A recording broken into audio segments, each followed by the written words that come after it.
ഒരു മിനിറ്റ്. ഇപ്പോൾ ഇവിടെ ഈ ഗാർഡ് ഓഫ് ഓണർ നൽകുകയാണ് അതിൻ്റെ ദൃശ്യങ്ങളിലേക്ക്.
ആലപ്പുഴയിലെ റിക്രിയേഷൻ ഗ്രൗണ്ടിലെ പൊതുദർശനവും അവസാനിക്കുകയാണ്. ഇപ്പോൾ ഗാർഡ് ഓഫ് ഓണർ നൽകുന്നതിൻ്റെ ദൃശ്യങ്ങളാണ് കണ്ടത്. ഇനി ഇവിടെ നിന്ന് VSന്റെ ഭൗതിക ശരീരം വലിയ ചുടുകാട്ടിലേക്ക് എത്തിക്കും. കുറച്ച് നിമിഷങ്ങൾക്ക് മുൻപാണ് അവിടെ നിന്ന് മുഖ്യമന്ത്രി അടക്കമുള്ളവർ വലിയ ചുടുകാട്ടിലേക്ക് പോയിരിക്കുന്നത്. പ്രധാനപ്പെട്ട നേതാക്കന്മാരെല്ലാം വലിയ ചുടുകാട്ടിൽ ഇതിനോടകം എത്തിയിട്ടുണ്ട്. അവിടെയാണ് സംസ്കാര ചടങ്ങുകൾ ഇനി നടക്കേണ്ടത്. അതിന് തൊട്ടു മുൻപ് ഒരുപക്ഷെ അനുശോചന യോഗം ഉണ്ടാകുമോ എന്ന കാര്യത്തിലൊരു സ്ഥിരീകരണം വരേണ്ടതുണ്ട്. എന്തായാലും റിക്രിയേഷൻ ഗ്രൗണ്ടിലെ പൊതുദർശനം അവസാനിച്ചിരിക്കുന്നു. VSന് അന്ത്യാഭിവാദ്യം നൽകുകയാണ് അവിടെ കൂടിയിരിക്കുന്ന ജനാവലി.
റിക്രിയേഷൻ ഗ്രൗണ്ടിൽ നിന്ന് ഭൗതിക ശരീരം ഇപ്പോൾ വാഹനത്തിലേക്ക്, പ്രത്യേകം സജ്ജമാക്കിയ വാഹനത്തിലേക്ക് മാറ്റുകയാണ്. അവിടെ നിന്ന് വലിയ ചുടുകാട്ടിലേക്ക് എത്തിക്കും. അവിടെയാണ് സംസ്കാര ചടങ്ങുകൾ നടക്കാനിരിക്കുന്നത്. മുഖ്യമന്ത്രി അടക്കമുള്ള നേതാക്കന്മാർ ഇപ്പോൾ അവിടെയുണ്ട്.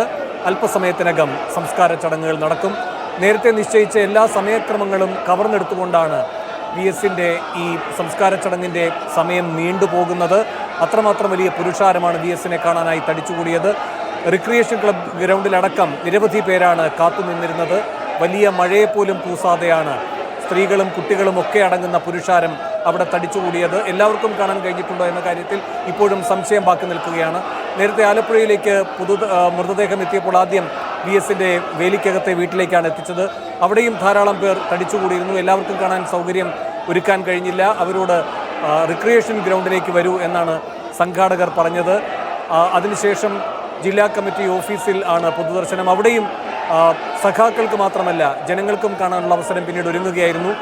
അവിടെയും VS-നെ അവസാനമായി കാണാൻ കഴിയാതിരുന്നവരോട് റിക്രിയേഷൻ ഗ്രൗണ്ടിലേക്ക് എത്താനാണ് പറഞ്ഞത്. അങ്ങനെ വലിയൊരു കൂട്ടം ജനങ്ങളാണ് റിക്രിയേഷൻ ഗ്രൗണ്ടിൽ അദ്ദേഹത്തിന് അന്ത്യാഭിവാദ്യം അർപ്പിക്കാനായി എത്തിയത്. എല്ലാവർക്കും അതിന് സാധ്യമായിട്ടുണ്ടോ എന്ന സംശയം ബാക്കി നിൽക്കുകയാണ്.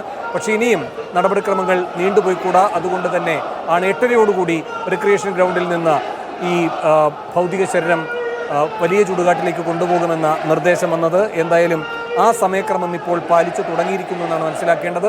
അവിടെ നിന്ന് ഗാർഡ് ഓഫ് ഓണർ നൽകി VS അച്യുതാനന്ദൻ്റെ ഭൗതിക ശരീരം ഇപ്പോൾ പ്രത്യേക വാഹനത്തിൽ ഇനി വലിയ ചുടുകാട്ടിലേക്ക് കൊണ്ടുപോവുകയാണ്.